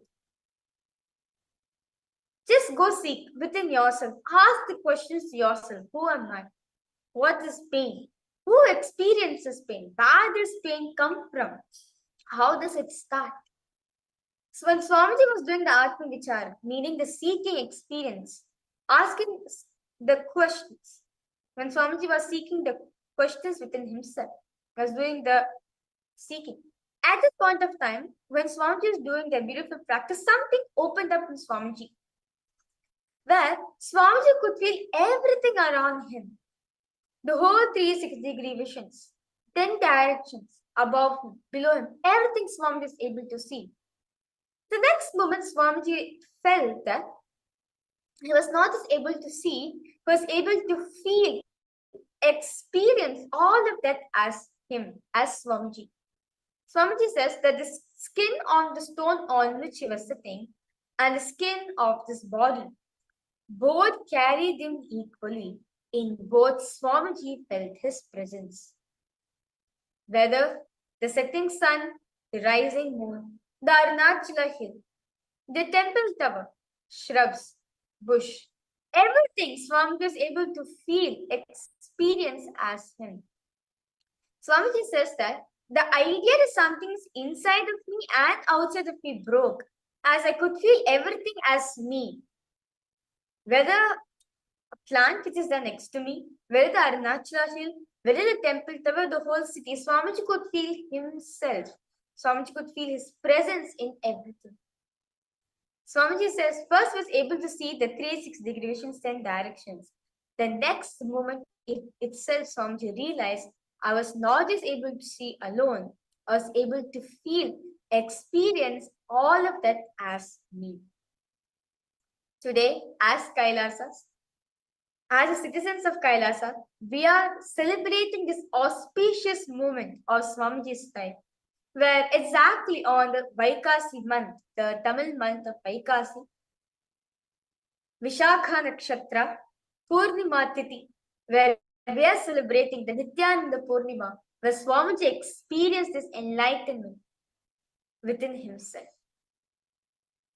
So, with that all, with a beautiful understanding, let us now enter into power manifestation. So, request all participants now to settle down in front of the cameras.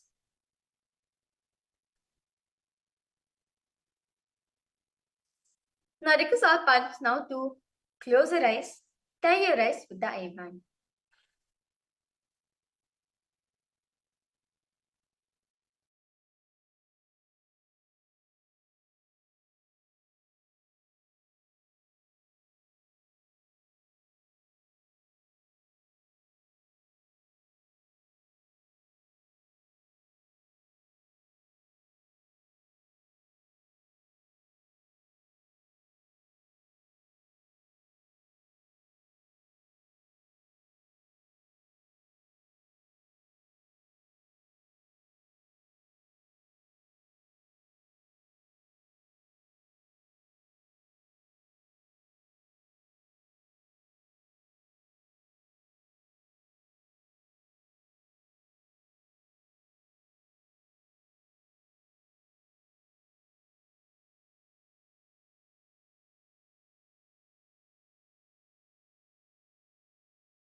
Now, to all participants, visualize Swamiji in your inner space. That beautiful form of Swamiji, which you connect the most. Connect this Swamiji.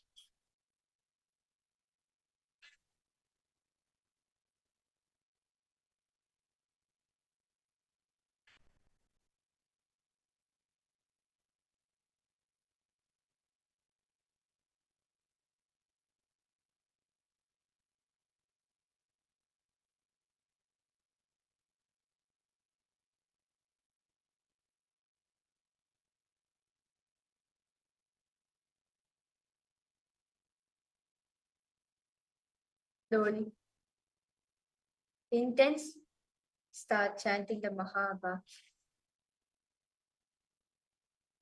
Om Nityananda Paramashivoham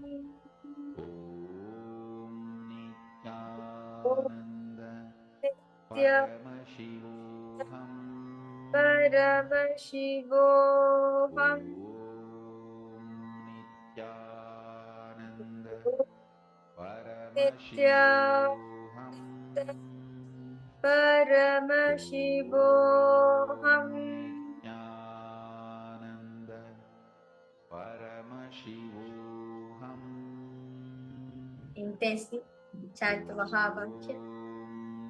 Nityananda Paramashivoham All the participants, because all of you know, to keep the book and the pencil in front of you. In the beautiful space with Swamiji, all of you are going to draw Swamiji's picture. So now all the participants, a picture of Swamiji is projected. A picture of Swamiji is projected. As you connect with Swamiji, ask Swamiji to reveal himself to you. Ask him to show you what is the image which is being projected. Let me be the hand for you, Swamiji, so that you can draw through me. I request all participants now to start drawing. An image of Swamiji is being projected for all of you. Because all participants now to go ahead, start drawing the picture of Swamiji. Nityananda Paramashivoham Om Nityananda Paramashivoham Om Nityananda Paramashivoham Om Nityananda Paramashivoham Om Nityananda Paramashivoham Om Nityananda Paramashivoham Om Nityananda Paramashivoham Om Nityananda Paramashivoham Om Nityananda Paramashivoham Om Nityananda Paramashivoham Om Nityananda Paramashivoham Om Nityananda Paramashivoham Om Nityananda Paramashivoham Om Nityananda Paramashivoham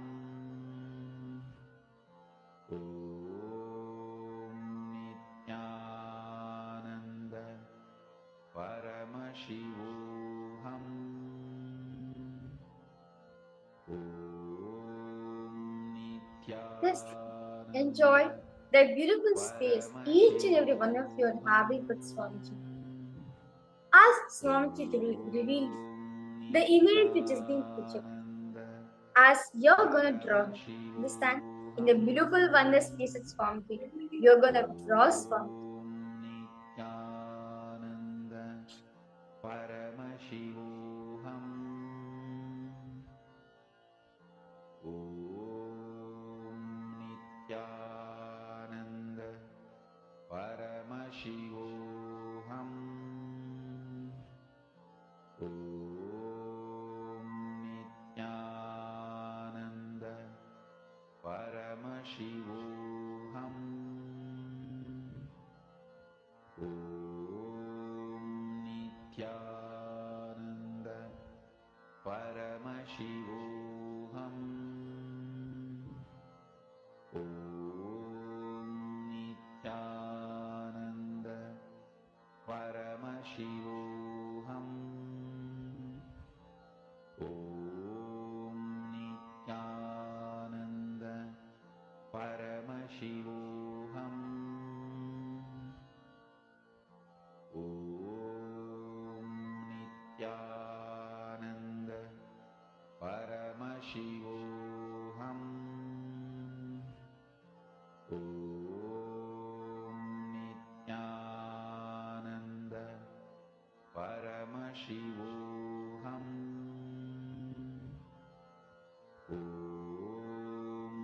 Ask Swamiji to show you the image which is being projected. Which photo of Swamiji is being projected? And ask Swamiji to guide you on how to draw him. As the picture is being projected for all the participants, just ask Swamiji to reveal you, guide you to draw him as you enjoy this beautiful experience with Swamiji. Nityananda Paramashivoham Om Nityananda Paramashivoham Om Nityananda Paramashivoham Om Nityananda Paramashivoham Om Nityananda Paramashivoham Om Nityananda Paramashivoham Om Nityananda Paramashivoham Om Nityananda Paramashivoham Om Nityananda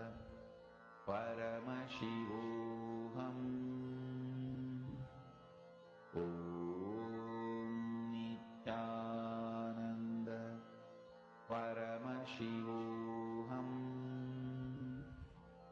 Om Nityananda Paramashivoham Om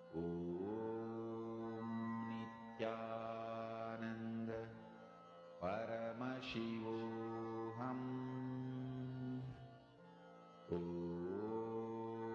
Nityananda Paramashivoham Om Nityananda Paramashivoham Om Nityananda Paramashivoham Om Nityananda Paramashivoham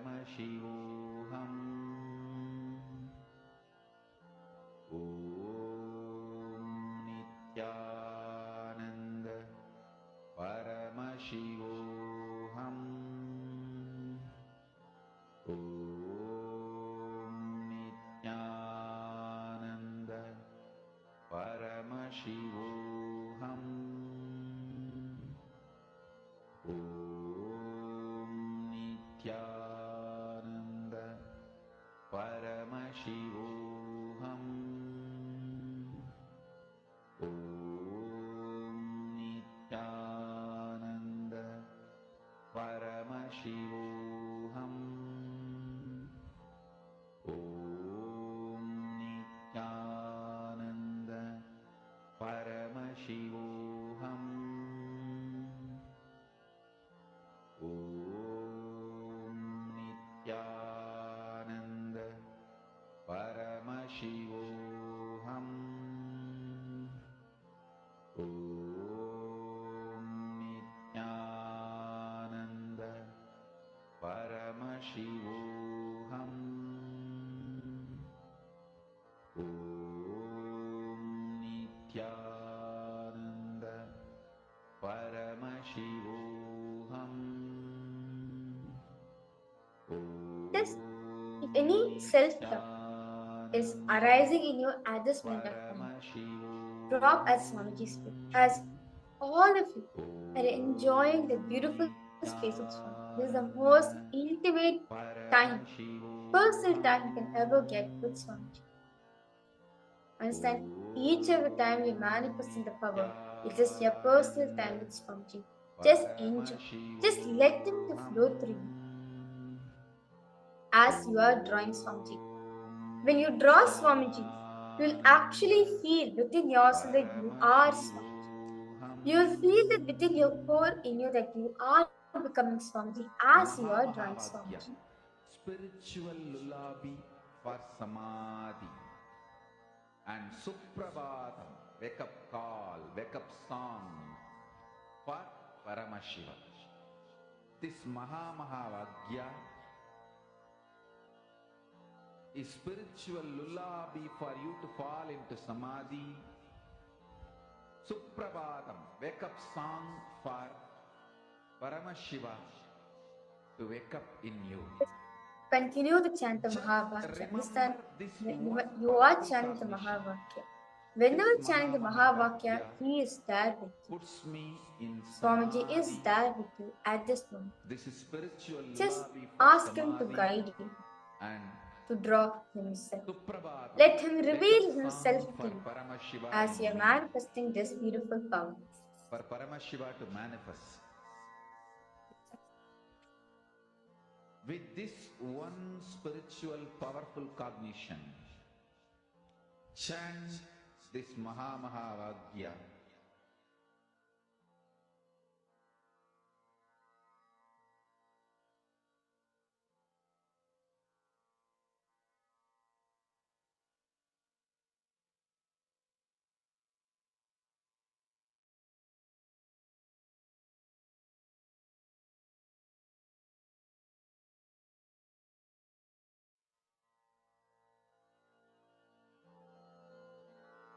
Mahavagya, spiritual lullaby for samadhi and suprabhatam, wake up call, wake up song for Paramashiva.